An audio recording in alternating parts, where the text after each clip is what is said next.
The blood dripped from Nora Taylor's lip as she braced herself against the kitchen counter, her fingers trembling as she reached up to dab at the wound.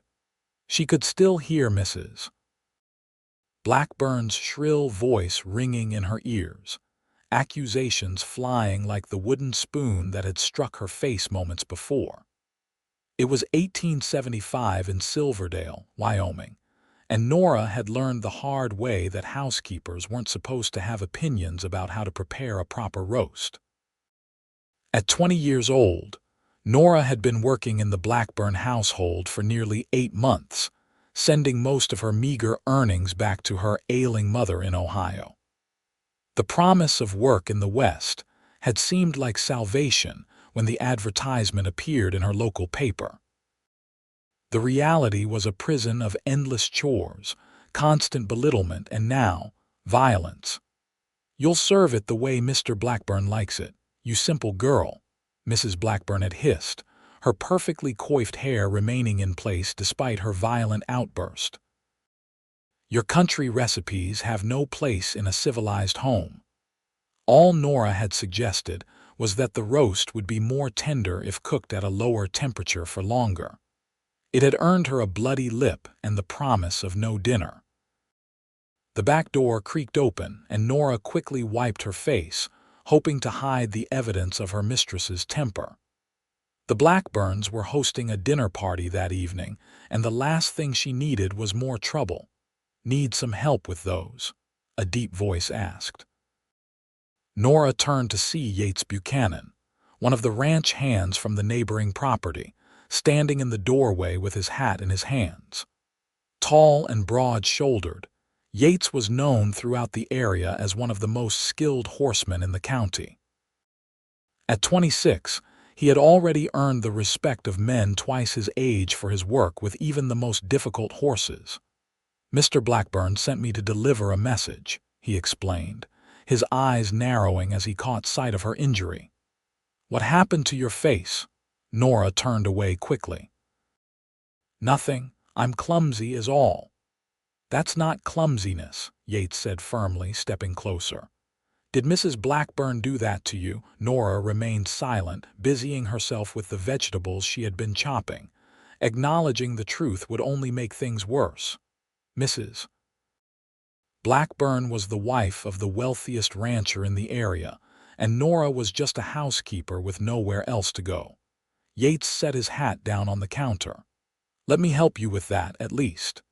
He took a clean handkerchief from his pocket and dipped it in the water pitcher.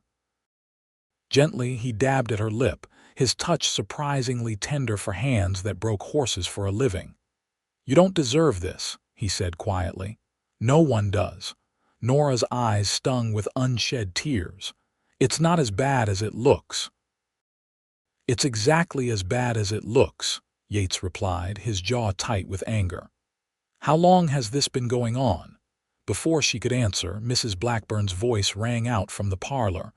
"Nora, where is that tea I asked for?" Yates stepped back, but not before giving her a meaningful look. "This isn't right," he whispered. "And it isn't over."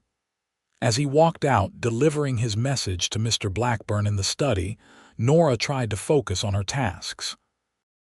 Yet she couldn't help but watch Yates through the window as he mounted his horse and rode away, his straight back and proud posture a stark contrast to how small she felt in that moment.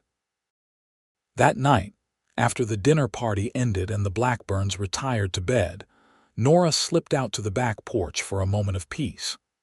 The stars above Wyoming territory shone with a brilliance she had never seen back east, and for a moment, she allowed herself to dream of freedom.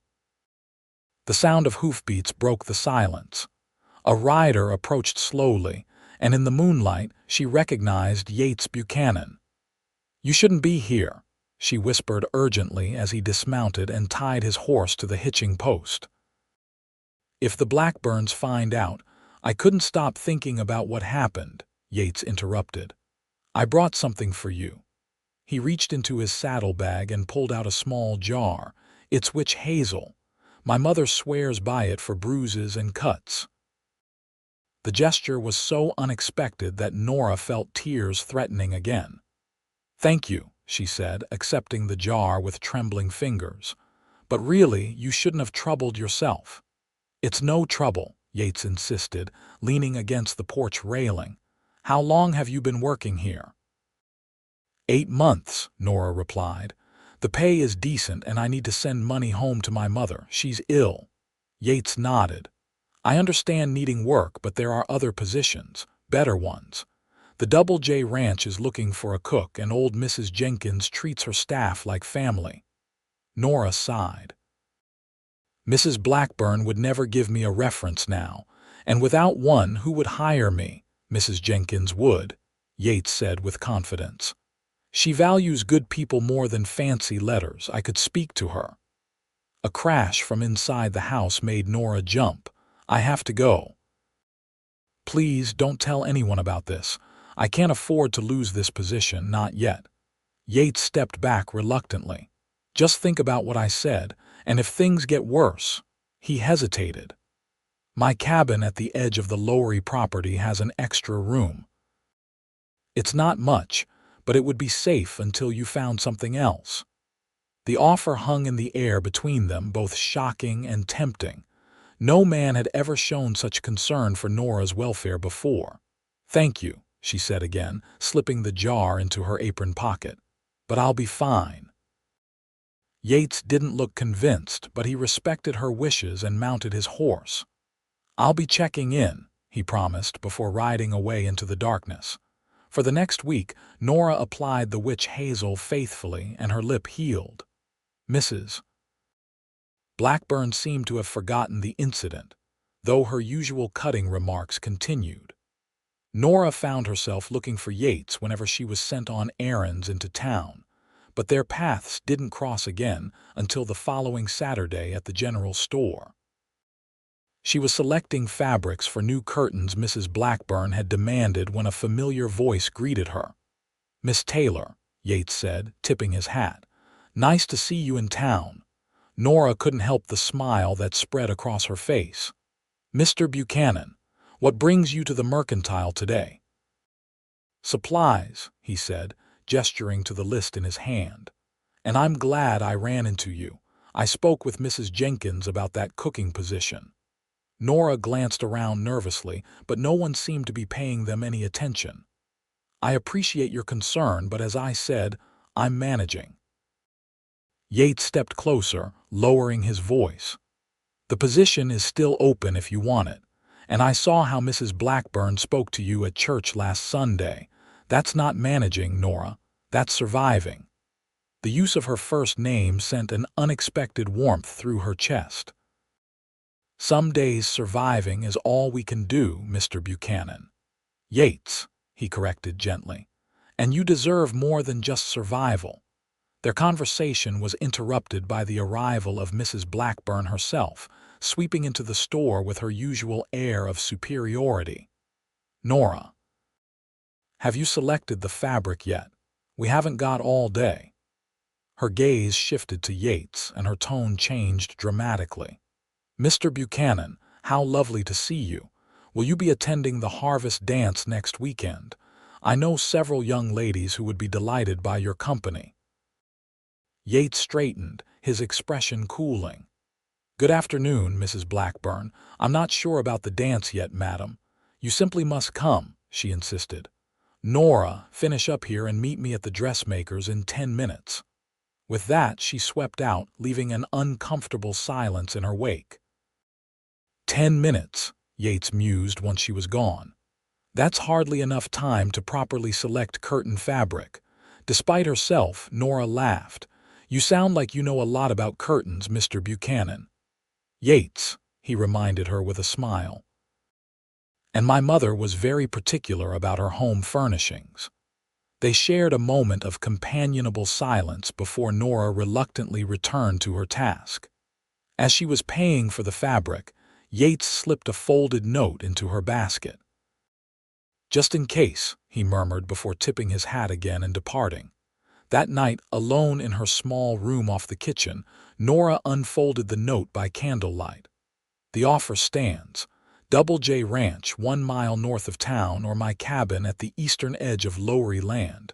You have friends here. YB. She traced her fingers over his handwriting, surprised at how much comfort the simple message brought her. For the first time since arriving in Silverdale, Nora felt less alone. The following days passed in a blur of chores and preparations for the harvest dance. Mrs.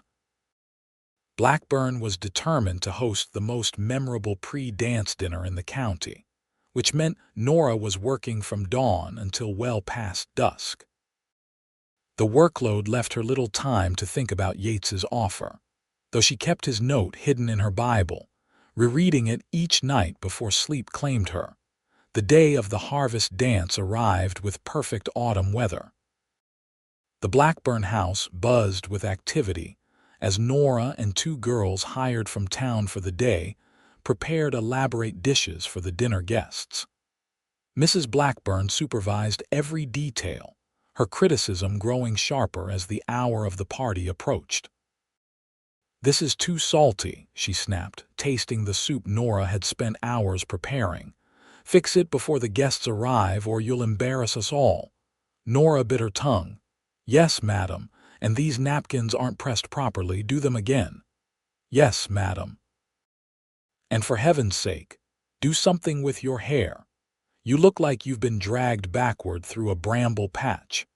The constant stream of criticism wore on Nora's nerves until finally, as Mrs. Blackburn criticized the placement of the centerpiece for the 3rd time, something in her snapped. "Perhaps, madam," she said quietly, "if you would show me exactly how you want it, rather than simply saying it's wrong, we could save time." The silence that followed was deafening. Mrs. Blackburn's face flushed an alarming shade of red. "Are you suggesting I don't know how to instruct my staff properly?" she asked, her voice dangerously soft. Nora knew she had crossed a line, but couldn't seem to stop herself. "No, madam. I'm suggesting that clear instructions might be more helpful than vague criticism." What happened next seemed to unfold in slow motion. Mrs. Blackburn reached for the heavy silver candlestick on the table, and before Nora could react, it connected with her temple. Pain exploded through her head as she stumbled backward, catching herself on the sideboard. "How dare you speak to me that way in my own home?" Mrs. Blackburn shrieked. "After all we've done for you, taking you in when no one else would hire a penniless, uneducated girl." The second blow caught Nora's shoulder, sending her to her knees. She raised her arms to protect her face as Mrs. Blackburn continued her assault, the candlestick coming down again and again. "Stop!" a deep voice commanded from the doorway. Through tears of pain, Nora saw Yates standing there, his face a mask of fury. Mr. Blackburn was behind him, mouth agape at the scene before him. "Margaret!" Mr. Blackburn exclaimed, finally moving to restrain his wife. "Have you lost your mind?" Mrs. Blackburn struggled against her husband's grip. "She was insolent, questioning my authority in my own home." Yates ignored them both, kneeling beside Nora. "Can you stand?" he asked gently. She nodded, though the movement sent fresh pain shooting through her head.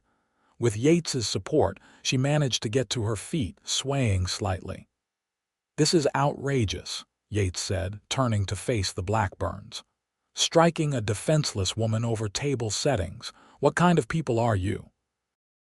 "Now see here, Buchanan," Mr. Blackburn began, still restraining his wife.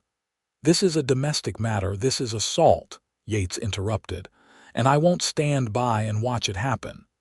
Mrs. Blackburn had regained some of her composure. "Mr. Buchanan, you are overstepping. Nora is our employee, and how we manage our household staff is our business." "Not anymore," Yates said firmly. "Nora, do you want to stay here?" The question hung in the air. Despite everything, Nora hesitated. The money she sent home was all that stood between her mother and destitution. As if reading her thoughts, Yates added, "There are other positions, better ones, with people who won't treat you like this." You can't simply take her, Mrs. Blackburn protested. She's under contract. She owes us for her room and board for the train ticket west. I'll pay whatever she owes, Yates interrupted. Name your price. Mr. Blackburn, ever the businessman, named a sum that made Nora gasp. It was far more than she had been told, nearly a year's wages. Without hesitation, Yates reached into his pocket and counted out the money. Consider her debt settled. You can't do this, Mrs. Blackburn hissed. People will talk. They'll say exactly what happened, Yates cut in. That you beat your housekeeper for speaking up, and I made sure she never had to work here again. The words hung in the air, a declaration that sent a shiver down Nora's spine. This man, whom she barely knew, was willing to stand up for her when no one else would. Nora, Yates said gently, get your things. Only what you need right now. We can send for the rest later. Still dazed from the attack and the rapid turn of events, Nora nodded and made her way to her small room.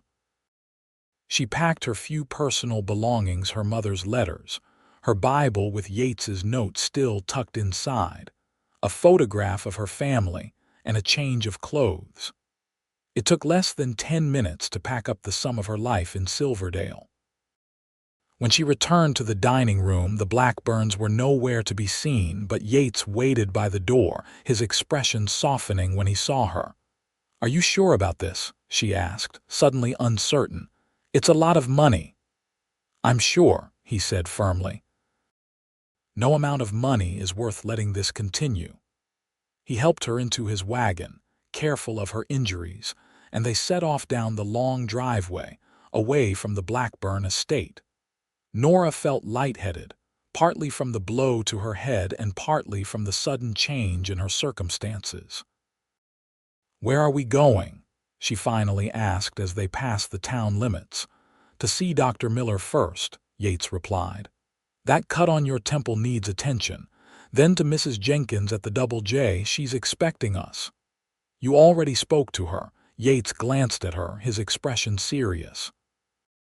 I've been worried about you since I saw your lip that day. I've been making arrangements just in case. Why? Nora asked, genuinely puzzled. Why would you do all this for someone you barely know? Yates was silent for a long moment, guiding the horses around a bend in the road before answering. My sister worked as a housekeeper for a family back in Missouri. They treated her the way the Blackburns treated you, by the time I found out and got her away from there. His voice trailed off, pain evident in his expression. I'm sorry, Nora said softly, understanding dawning. Is she? She recovered eventually, at least physically. He sighed. She's married now, living in California with a good man, but I promised myself I'd never stand by again if I saw someone in that situation. The personal connection explained his immediate concern, and Nora felt a rush of gratitude. Thank you, she said simply. I don't know how I'll repay you. You don't owe me anything, Yates assured her. Just promise me you'll never let anyone treat you that way again. They arrived at Dr. Miller's house on the edge of town, and the kindly physician cleaned and bandaged the cut on Nora's temple, checking her for other injuries. Despite the bruising on her arms and shoulder, he pronounced her fortunate to have escaped worse harm. You should rest for a few days, he advised. No heavy lifting or strenuous activity.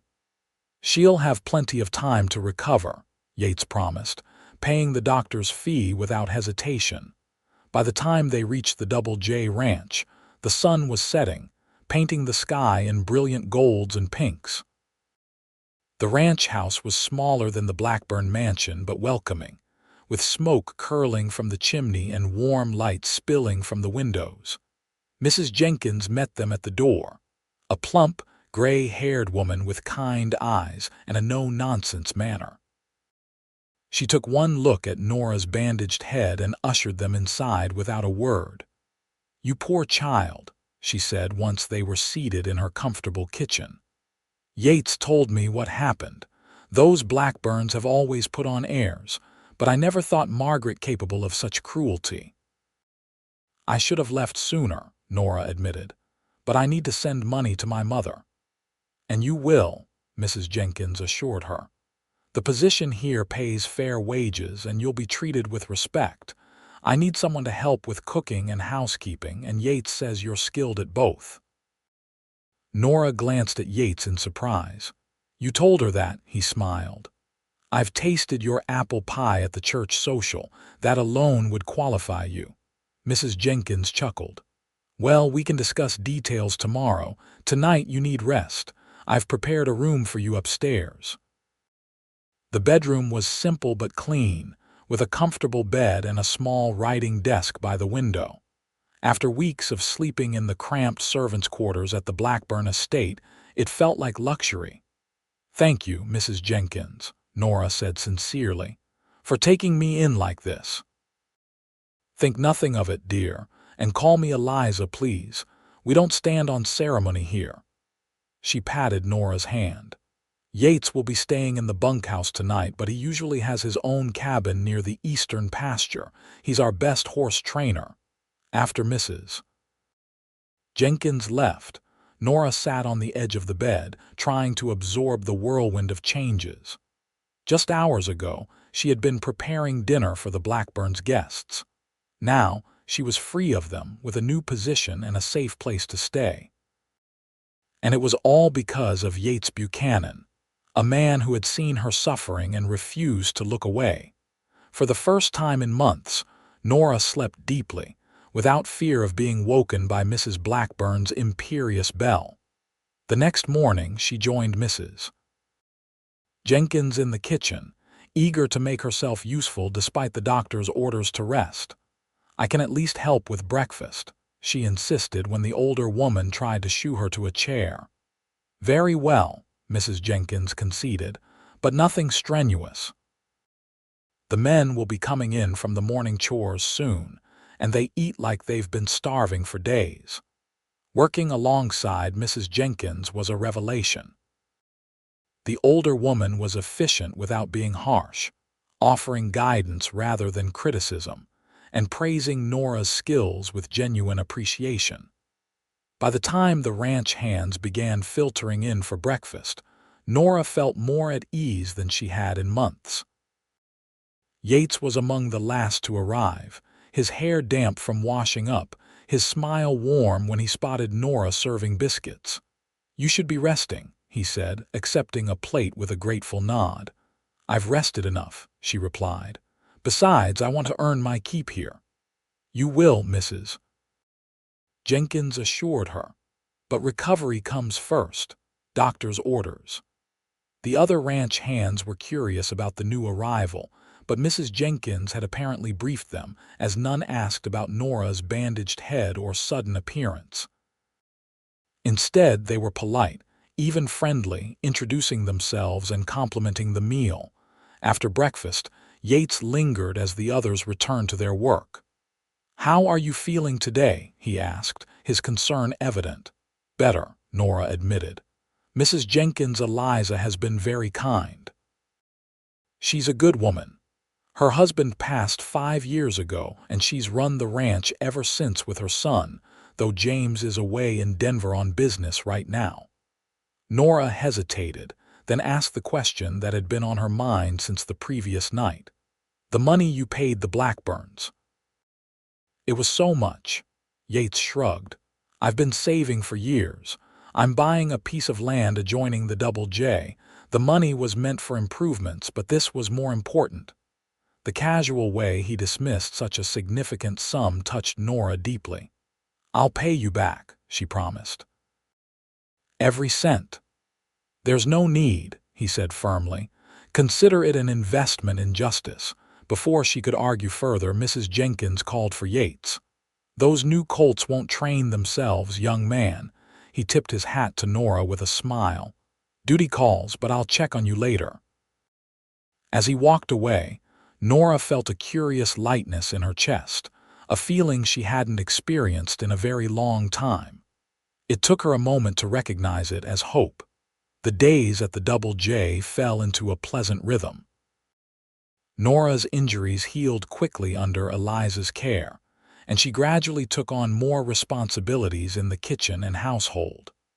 The work was similar to what she had done at the Blackburns, but the atmosphere couldn't have been more different. Eliza treated her as a valued helper rather than a servant, offering guidance instead of criticism and insisting she join the family for meals rather than eat alone in the kitchen. Yates visited the main house regularly, often finding reasons to stop by when Nora was working. They would talk as she kneaded bread or folded laundry, conversations that flowed easily from childhood memories to favorite books to dreams for the future. Nora learned that Yates had come west after the war, working his way across the country until he found a home at the Double J 3 years earlier. "I never intended to stay this long," he admitted one afternoon as they sat on the porch shelling peas. "I thought I'd earn enough to buy my own place, then move on." "What changed?" Nora asked, enjoying the autumn sunshine on her face. Yates considered the question. "I found a community here, people I care about. It started feeling like home."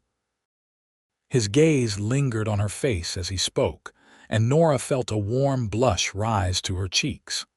She busied herself with the peas, unsure how to interpret the look in his eyes. A week after her arrival, a letter came from her mother. Nora had written immediately to explain her change in situation, careful to minimize the violence that had precipitated her departure from the Blackburns. Her mother's reply was filled with concern, but also relief that Nora had found a safer position. "She sounds like a remarkable woman, your mother," Yates said when Nora shared parts of the letter with him. "She is," Nora agreed. "She raised 3 children alone after my father died in the war. She taught school until her health failed." "You take after her, then," Yates observed. "Strong, smart, resilient." The compliment warmed Nora more than it should have. "I'm not sure about that. I stayed with the Blackburns far longer than I should have." "You were trying to provide for your family," Yates reminded her. "There's courage in that, even if the situation was wrong." His understanding meant more to Nora than he could know.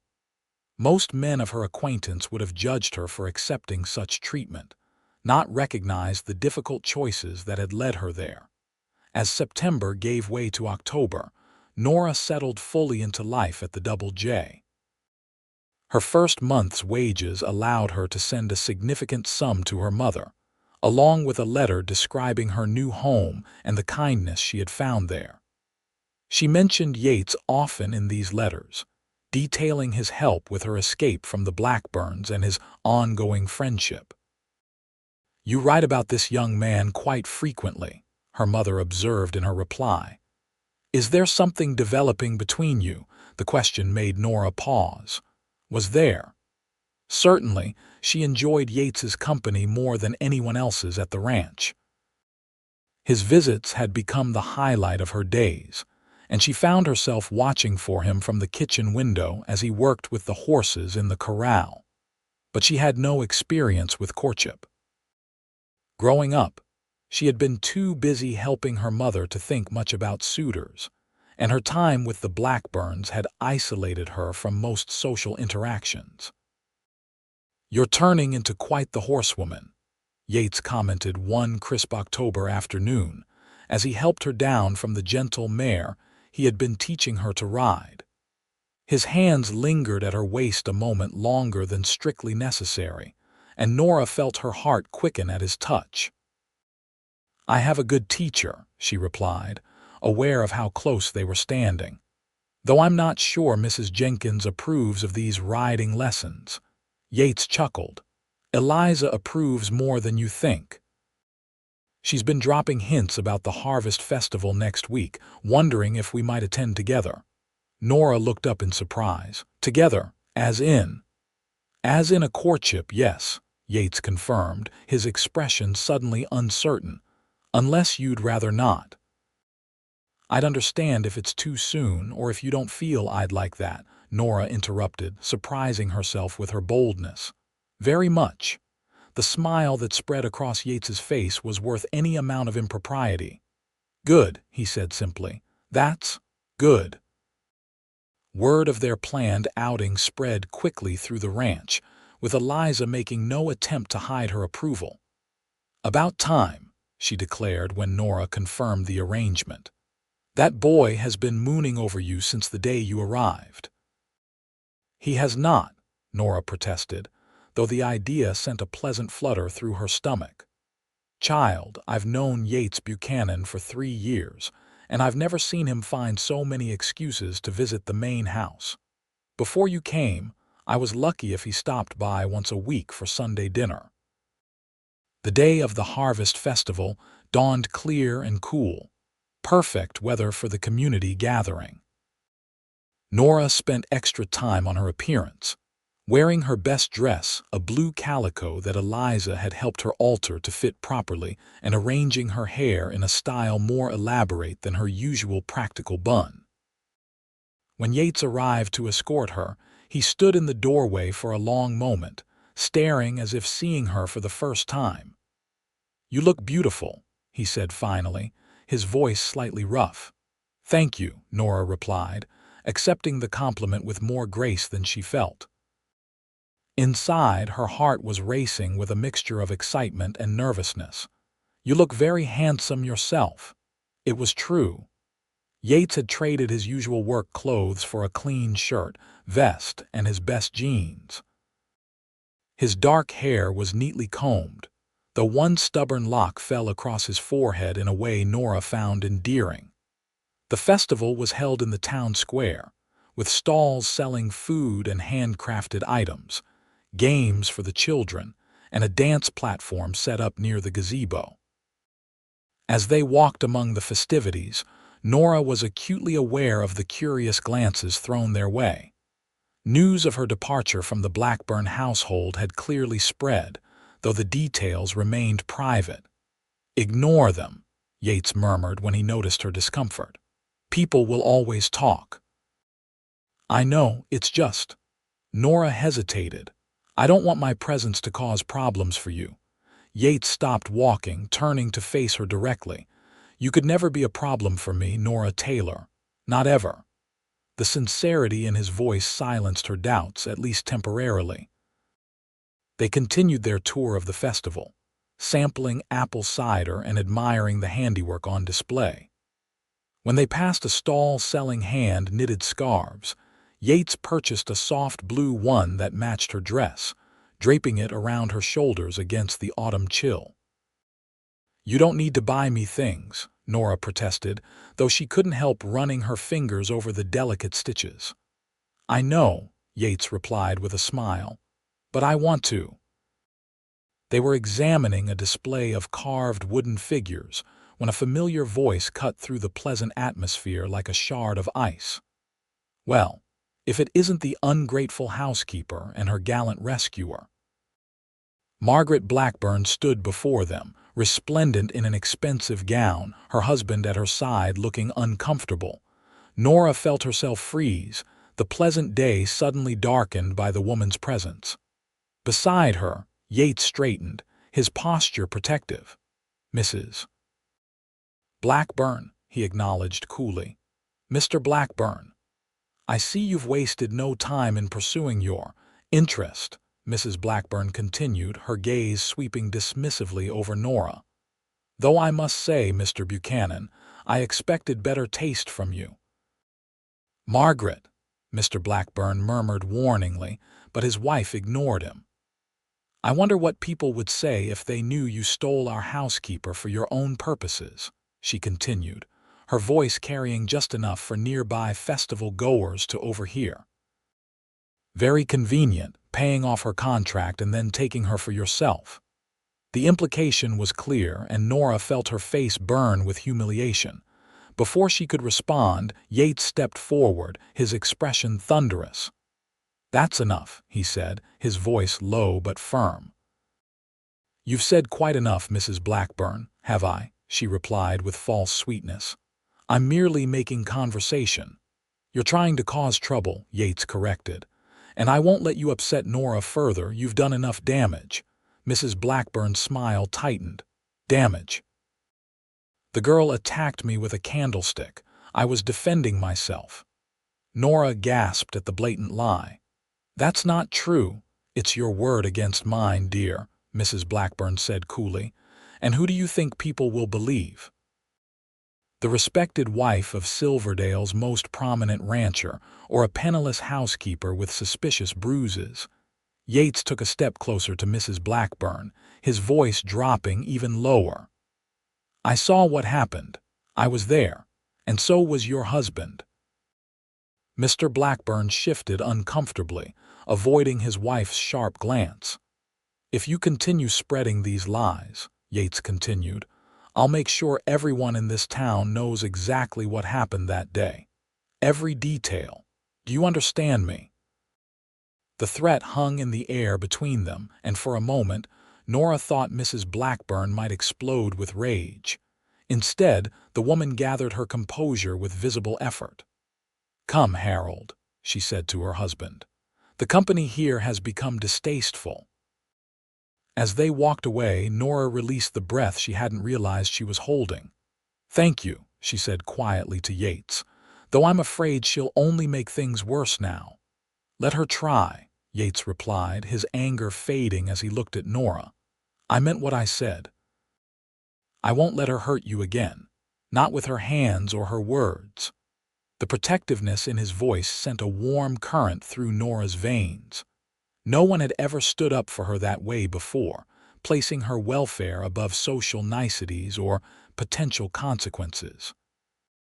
The encounter with the Blackburns cast a temporary shadow over their day, but as the afternoon wore on, Nora found herself relaxing again, especially when the dancing began.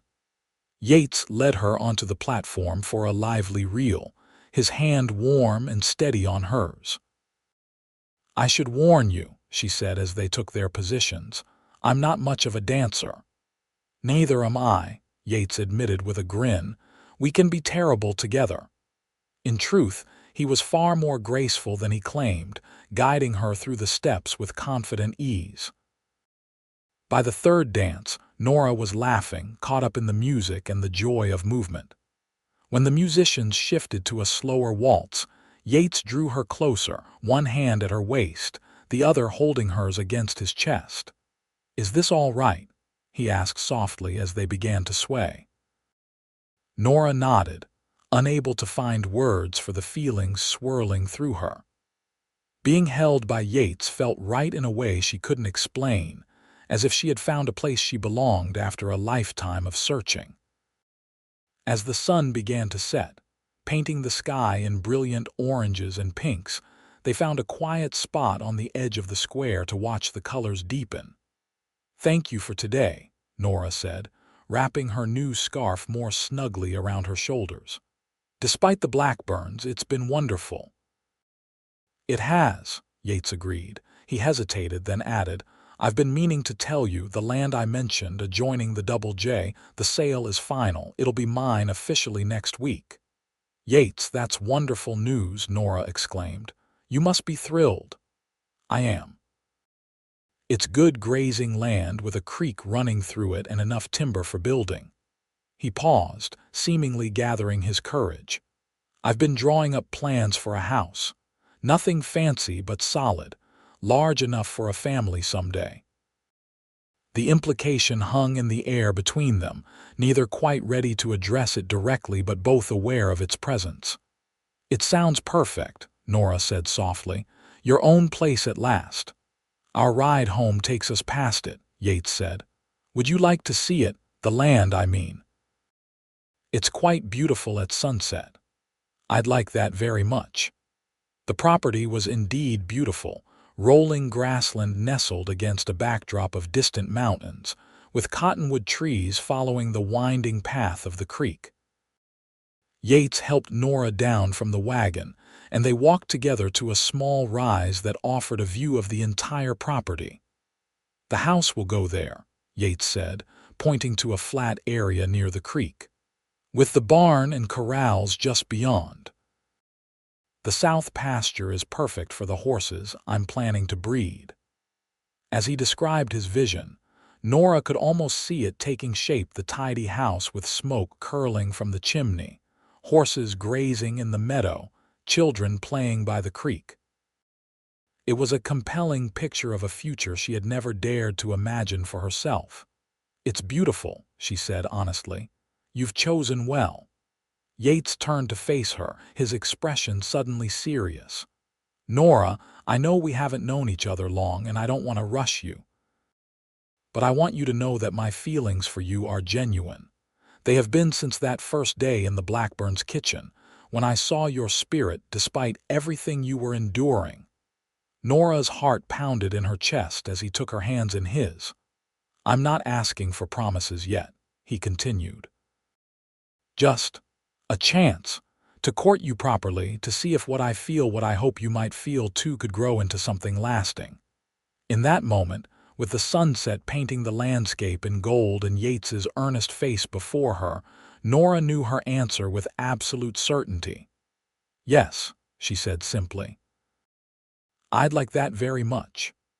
The smile that broke across his face was like sunrise after the longest night. Slowly, giving her every chance to pull away, Yates leaned down and pressed his lips to hers in a gentle kiss. It was brief, almost reverent, but it sealed a promise between them that words alone could not express. As they drove back to the Double J in the gathering twilight, Nora felt as though her life had taken another unexpected turn, but this time toward something bright and hopeful, rather than away from something dark. The following weeks were the happiest of Nora's life. Her work at the Double J continued to be satisfying, with Eliza treating her more as a daughter than an employee. Yates courted her with old-fashioned courtesy, bringing her wildflowers from his rides, reading to her in the evenings by the fire, and taking her to see the progress on his land whenever time allowed. Word of their courtship spread through Silverdale, generating the expected gossip. Some, particularly those in the Blackburn social circle, viewed the relationship with disapproval, whispering about inappropriate stations and questionable circumstances. But many more, especially those who had witnessed Mrs. Blackburn's imperious behavior over the years, were supportive. "Pay them no mind," Eliza advised when Nora expressed concern about the gossip. "People always talk. It's what they do when they have no real purpose in life." "I don't want to cause problems for Yates," Nora said, "or for you after all you've done for me." Eliza waved away her concern. "Yates Buchanan is the finest horse trainer in 3 counties. His reputation can withstand a little gossip. As for me, I stopped caring what Silverdale society thinks of me the day I took over running this ranch." As October gave way to November, preparations for winter occupied everyone at the Double J. Hay was stacked in the barns, preserves were sealed in jars, and repairs were made to ensure the buildings would withstand the harsh Wyoming weather. Through it all, Yates continued work on his own land, often returning to the ranch exhausted but satisfied with his progress. "The foundation is finished," he announced one evening as they sat on the porch after dinner. "And the frame should be up by the end of the month, weather permitting." "You're working too hard," Nora observed, noting the weariness in his face despite his enthusiasm. "It'll be worth it," he assured her, taking her hand. "To have a place of my own, our own someday if you'll have me." Though they had not spoken explicitly of marriage, the possibility hung between them, growing more solid with each passing day. Nora found herself thinking of it more frequently, imagining a life with Yates in the house by the creek, raising children and building something lasting together. The first snow came earlier than expected, a swirling November storm that blanketed the landscape in white. Work on Yates's house halted temporarily, forcing him to adjust his timeline. "It may not be finished until spring now," he admitted with disappointment. The weather's turning faster than I'd hoped. Spring isn't so far away, Nora consoled him, and it's better to build it right than to rush. Her practical outlook earned her a grateful smile. You're right, as usual, patience isn't my strongest virtue. I've noticed, she teased, earning a laugh that warmed her more effectively than the fire crackling in the grate, with outdoor work limited by the weather. Yates spent more time at the main house, joining Nora and Eliza for meals and evening conversations. It was during one such evening, with snow falling gently outside the windows, that Eliza made an announcement that changed everything. "I've had a letter from my sister in Denver," she said, setting aside her knitting. "She's been ill, and her doctor recommends a warmer climate for the winter months. She's asked me to accompany her to California until spring." "That's a long journey," Nora said. "When would you leave?" "Next week, if the trains are running on schedule." Eliza turned to Yates. "James won't be back from his business in Denver until February, which presents a difficulty. The ranch needs supervision." "The men know their jobs," Yates said. "They can manage the daily work." "Yes, but someone needs to oversee the accounts, make decisions, represent the double JTK's interests." Eliza fixed him with a meaningful look. "I was hoping you might consider taking on that responsibility. You know this ranch as well as anyone." Yates looked surprised but pleased by the request. "Of course, I'd be honored, but what about my work on the house?" "The weather's put a stop to that anyway," Eliza pointed out, "and you'd be compensated fairly for your time." "I don't care about compensation. I'm happy to help." Eliza nodded, satisfied, then turned to Nora. "And you, my dear, I was hoping might continue managing the household in my absence. The men will need meals, the accounts need keeping, and I can't bear the thought of returning to find my home in disarray." The request was flattering, a sign of Eliza's trust in Nora's capabilities. "Of course I will," she agreed readily. "But—" A thought struck her and she hesitated. "But what, dear? The propriety of it. Yates and I here alone." Understanding dawned on Eliza's face, followed by a smile. "Ah, I see your concern. Yes, that would present a problem for your reputation. Unless, of course, you were married." The word hung in the air, causing both Nora and Yates to stare at Eliza in shock. "Married?" Nora echoed faintly. "It would be the sensible solution," Eliza continued calmly. "You're courting already, with serious intentions, if I'm not mistaken. This simply moves your timeline forward a bit." Yates recovered first, turning to Nora with an expression she couldn't quite read. "Eliza has a point about propriety," he said carefully, "but I wouldn't want you to feel pressured into marriage before you're ready." Nora's mind raced. Marriage to Yates. The idea was both thrilling and terrifying in its suddenness. They had been courting for less than 2 months, though their connection had felt significant from the beginning. She began, then stopped, uncertain what to say. "Perhaps I should leave you two to discuss this privately," Eliza suggested, rising from her chair. "I'll make some tea." Once they were alone, Yates moved to sit beside Nora on the settee, taking her hands in his. "This isn't how I planned to ask you," he said softly. "I had it all worked out. I was going to wait until the house was finished, take you there at sunset, get down on one knee properly." "You were?" Nora asked, her heart skipping. Yates nodded, his thumbs tracing gentle circles on her palms. "I've known since that day at the festival that I want to spend my life with you, Nora. I was just waiting for the right moment, for everything to be perfect." "Perfect is overrated," Nora found herself saying, surprising them both with her certainty. "I don't need a finished house or a romantic sunset, I just need you." Yates's expression shifted from uncertainty to hope. "Does that mean?" "It means yes," Nora said, squeezing his hands. "If you're asking, my answer is yes." For a moment, Yates seemed unable to speak. Then he pulled her into his arms, holding her as if she were the most precious thing in the world. "I love you," he whispered against her hair. "I think I have since the moment I saw you in that kitchen, standing your ground despite everything." "I love you too," Nora replied, the words feeling right and true as they left her lips. "Even if this is happening faster than we planned." Yates drew back enough to look into her eyes. "Are you sure? We could find another solution if you're not ready. I don't want you to regret anything."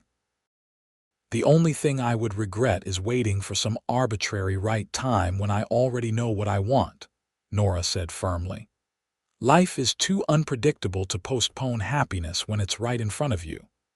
The kiss that followed sealed their decision, deep and tender and full of promise. When Eliza returned with the tea tray, one look at their faces told her everything she needed to know. "Well," she said with satisfaction, "I suppose we have a wedding to plan." The ceremony was simple but meaningful, held in the small church in Silverdale 5 days later. Despite the short notice, many from the community attended, including the ranch hands from the Double J and several families from town who had come to respect Nora during her time there. Conspicuously absent were the Blackburns, though rumors suggested Mrs. Blackburn had been furious upon hearing the news.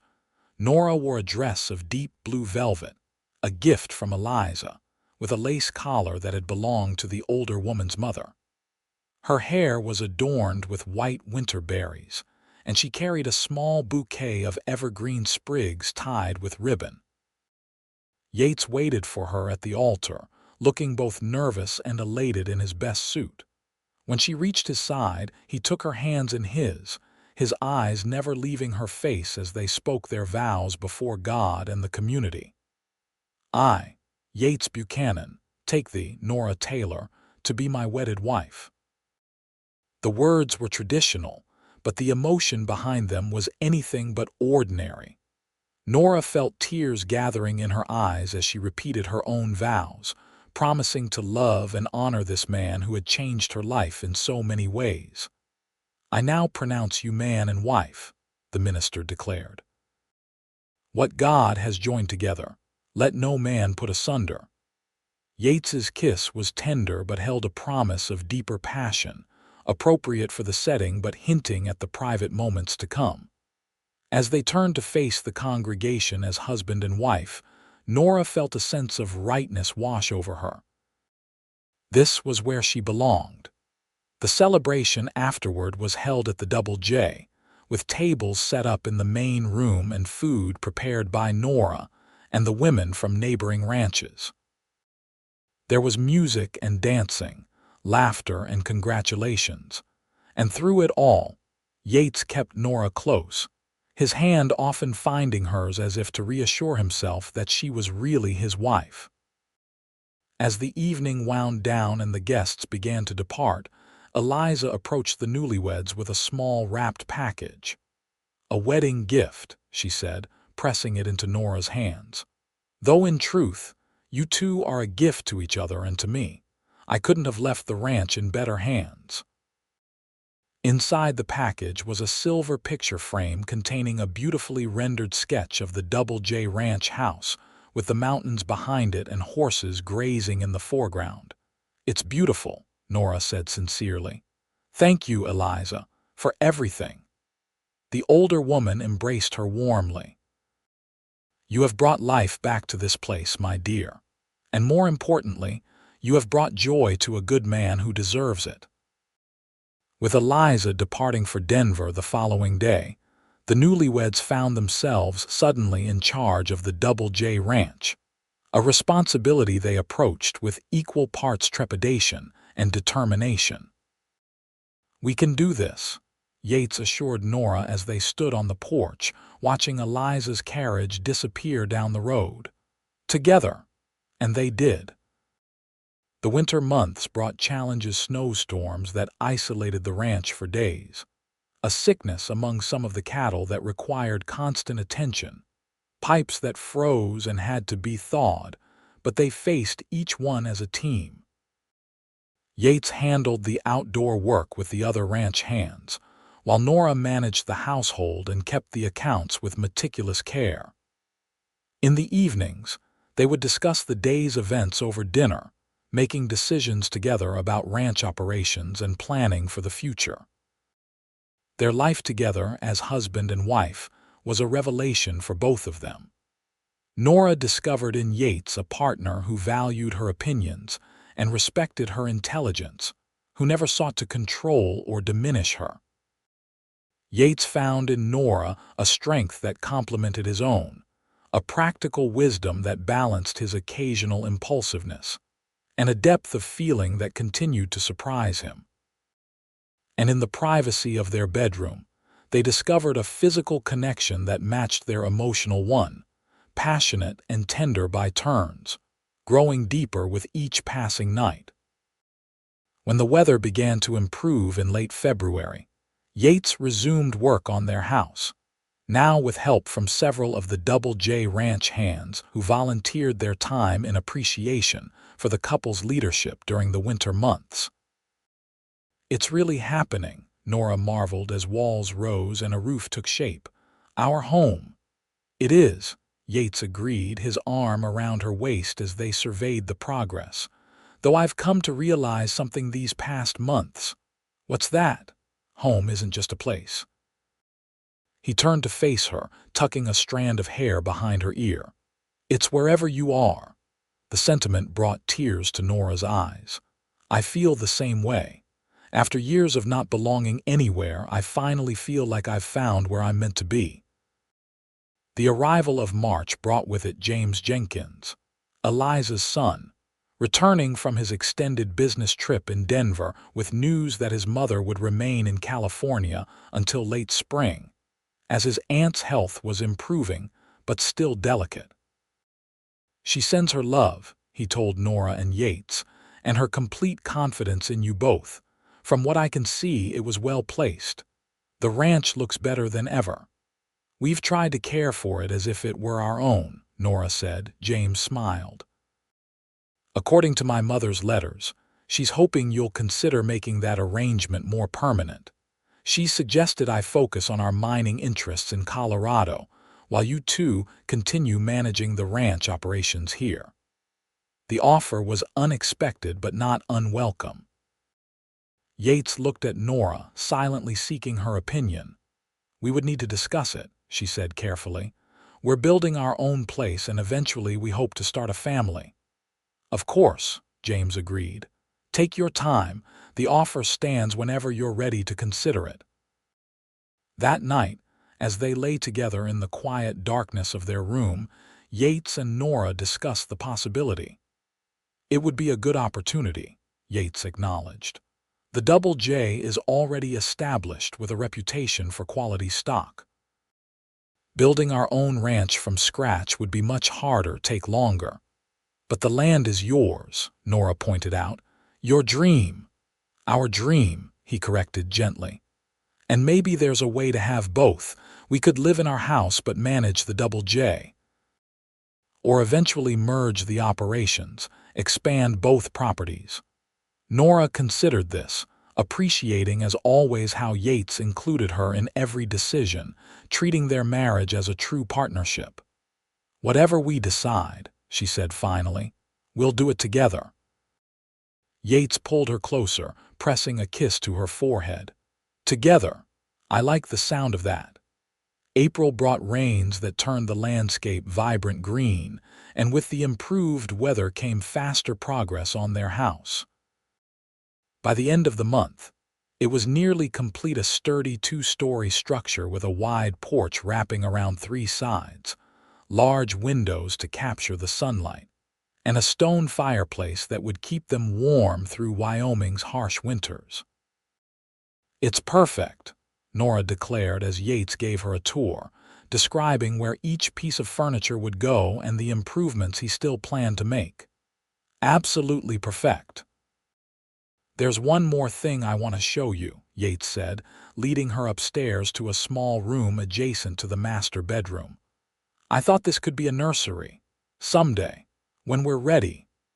The thoughtfulness of his planning touched Nora deeply. They had spoken of children, of course, but seeing the physical space prepared for that possibility made it feel more real. "Someday might be sooner than we planned," she said softly. Watching his expression carefully for a moment, Yates looked confused. Then understanding dawned in his eyes, followed by a joy so pure it took Nora's breath away. "You're—" he began, his voice failing him. Nora nodded, her own eyes filling with happy tears. "Dr. Miller confirmed it yesterday. We're going to have a baby, probably in late November." Yates gathered her into his arms with a gentleness that belied his obvious excitement. "A baby," he repeated, as if testing the reality of the word. "Our baby." "Are you happy?" Nora asked, though his reaction left little doubt. "Happy doesn't begin to cover it," Yates said, his voice thick with emotion. "I love you so much, Nora Buchanan." The use of her married name still gave Nora a thrill of pleasure. "And I love you, Yates Buchanan, more than I ever thought possible." As May bloomed across the Wyoming landscape, Eliza Jenkins returned from California, delighted to find her ranch thriving under Nora and Yates's care, and even more delighted by the news of the coming baby. "Nothing could make me happier," she declared, embracing them both. "Except perhaps your acceptance of James's offer to continue managing the Double J."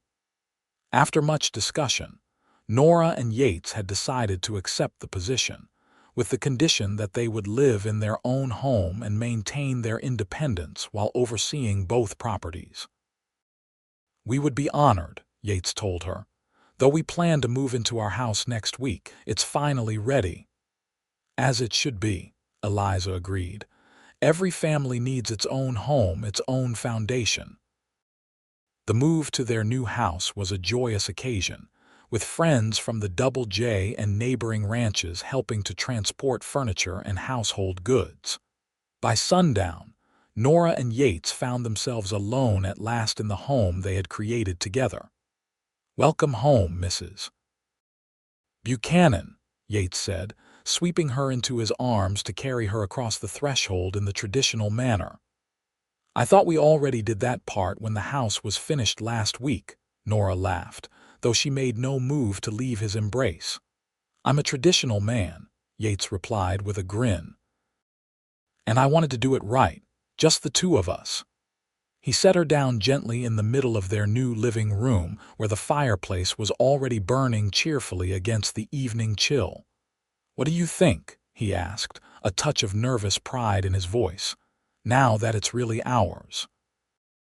Nora looked around at the sturdy walls, the polished wooden floors, the simple but well-crafted furniture. Through the windows, she could see the creek winding through their property, the pastures where Yates's horses would graze, and in the distance, the lights of the Double J Ranch house. But most of all, she saw the man standing before her, the man who had saved her from a life of mistreatment, who had offered her respect and love when she needed it most, who had built this home with his own hands for their future together. "I think," she said, taking his hands in hers, "that I have never been happier in my life." Yates pulled her close, one hand resting gently on her still flat stomach where their child was growing. "Nor have I, and this is just the beginning." As summer turned to fall, and fall to early winter, their life together settled into a rhythm of work and domesticity. Nora's pregnancy progressed without complications, her body changing to accommodate the new life within. Yates watched these changes with wonder and increasing protectiveness, insisting she rest more and delegate tasks she had previously handled herself. "I'm pregnant, not fragile," she would remind him with fond exasperation. "Women have been having babies since the beginning of time." "Not my baby," Yates would counter. "Not my wife. Indulge me a little." And because she loved him, Nora did, accepting his concern as the expression of love it was meant to be. The first snowfall of the season came in early November, dusting their world in white just as Nora entered her final weeks of pregnancy. Dr. Miller had begun making weekly visits to check on her progress, assuring them both that everything was proceeding normally. "First babies often come late," he advised when Nora expressed impatience at reaching her due date with no signs of labor. "Try to enjoy these last days of peace. Soon enough, your lives will never be quiet again." His words proved prophetic. 3 days after the expected date, in the middle of a clear, cold night, Nora woke Yates with a hand on his shoulder. "It's time," she said simply. What followed was 18 hours of the most intense experience of Nora's life. Through waves of pain that seemed impossible to endure, she found strength in Yates's unwavering presence. He never left her side, holding her hand, wiping her brow, murmuring encouragement when she felt she couldn't continue. "You're the strongest person I know," he told her as another contraction racked her body. "You can do this. We can do this together." And finally, as the sun was setting on that November day, their son was born, a healthy, robust boy with his father's dark hair and his mother's determined expression. "He's perfect," Yates whispered, tears streaming unashamedly down his face as he held his son for the first time. "Absolutely perfect." They named him William James Buchanan, after both their fathers, and in the quiet hours of his first night, as snow fell gently outside the windows of their home, Nora and Yates marveled at the miracle they had created. "Did you ever imagine this?" Nora asked softly, watching as their son slept peacefully in the cradle Yates had crafted for him. "A year ago I was trapped in the Blackburn's house, thinking that was all my life would ever be. And I was just a lonely horse trainer with a piece of land and a dream," Yates replied, his arm around her shoulders. "I never imagined I could be this happy." As William grew from infant to toddler, and their home filled with the sounds of his laughter and early words, Nora often thought about the strange twists of fate that had brought her to this life. The violence that had marked her departure from the Blackburns had led, ultimately, to a happiness she had never dared to imagine. The Blackburns themselves had left Silverdale shortly after Nora and Yates's wedding, moving to Denver where, it was said, Mrs. Blackburn's behavior had quickly alienated them from society there as well. Nora felt no satisfaction in their misfortune, only relief that chapter of her life was truly closed. On the morning of William's second birthday, as Nora stood on the porch of their home watching Yates teach their son to pet a gentle mare, she felt a profound sense of gratitude for the life they had built together. The Double J Ranch was thriving under their management. Their own property was developing into a successful horse breeding operation, and their home was filled with love and purpose. "What are you thinking about so seriously?" Yates asked, joining her on the porch with William balanced on his hip. "About how far we've come," Nora replied honestly. "About how one act of cruelty led to so much kindness and love." Yates set William down to toddle after a butterfly, then pulled Nora into his arms. "I thank God every day for bringing you into my life," he said. "Even if the circumstances were terrible, I would endure them 100 times over if the result was this life with you." "As would I," Nora agreed, leaning into his embrace. "Though perhaps we could skip the part where I get hit with a candlestick." Yates laughed, the sound warm in the crisp autumn air. "Agreed. Though I still maintain that was the day I fell in love with you, watching you stand up for yourself, even knowing the consequences. I knew then you were someone special." "And I fell in love with you when you offered me a way out," Nora admitted. "Not just because you helped me, but because you really saw me when no one else did." Their conversation was interrupted by William's demands for attention, and they spent the rest of the morning celebrating their son's birthday with simple family pleasures, a special breakfast, gifts Yates had carved himself, a ride on his first pony. That evening, after William was tucked into bed with his favorite stories, Nora and Yates sat before the fire, discussing plans for the coming year. The Double J would be expanding its cattle operation, and Yates's reputation as a horse trainer had grown to the point where buyers came from as far as California to purchase his stock. "And there's one more piece of news," Nora said, taking Yates's hand and placing it on her stomach. "We'll need to prepare the nursery again. Dr. Miller says the baby should arrive in early summer." The joy that lit Yates's face was as bright as it had been the first time, perhaps even brighter with the knowledge of what was to come. "Another baby," he said wonderingly. "Another piece of our family." "Are you happy?" Nora asked, echoing her question from years before. "Beyond words," Yates replied, gathering her close. "Beyond measure. Beyond anything I ever dreamed possible." As they sat together in the home they had built, surrounded by the evidence of their love and hard work, Nora reflected on the journey that had brought them here.